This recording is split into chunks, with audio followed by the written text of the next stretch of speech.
Les tensions entre le Niger et la société française Orano ont atteint leur paroxysme. Les autorités nigériennes ont annoncé leur intention d'engager des poursuites judiciaires contre la société après la découverte de 400 tonneaux contenant de la carotte radioactive hautement toxique dans la région d'Arlit. Cette révélation alarmante met une nouvelle fois en lumière une situation déplorable largement critiquée dans tout le Sahel. Une ancienne puissance coloniale qui non seulement exploite les richesses du territoire, mais met également en péril la santé et l'avenir des populations locales. Face à ces actions de SAP, l'État du Niger a pris toutes les dispositions pour poursuivre Orano et obtenir réparation de tous les préjudices subis. Rappelons que précédemment, dans le domaine énergétique, Niamey avait pris une autre initiative.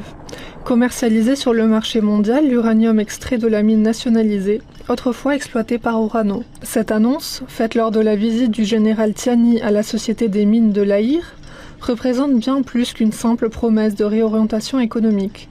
Il s'agit d'une nouvelle déclaration forte de souveraineté. Déterminé à faire passer le bien-être de son peuple avant les intérêts étrangers, le Niger signale son intention de réécrire les règles en matière de ressources autrefois définies dans l'ombre des institutions coloniales. Nous allons compter sur vous pour produire plus d'uranium, pour mettre cet uranium sur le marché international, le vendre au profit des Nigériens.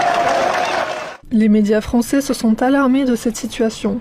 Cependant, comme on pouvait s'y attendre, le sujet principal des discussions n'est pas la négligence flagrante en matière de sécurité des matières radioactives, ni la catastrophe potentielle pour le pays.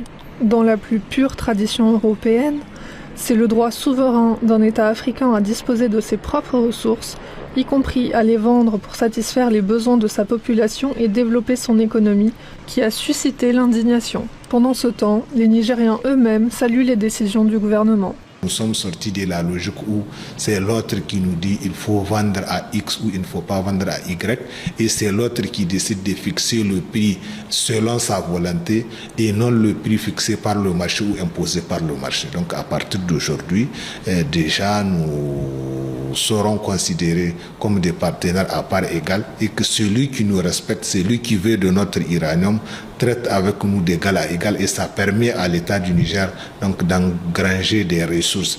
Et Dieu seul sait, aujourd'hui nous avons énormément besoin de ces ressources-là. Nous avons besoin de l'argent pour notre sécurité, nous avons besoin de l'argent pour notre santé, nous avons besoin de l'argent pour notre éducation, nous avons besoin de l'argent pour notre développement. En diversifiant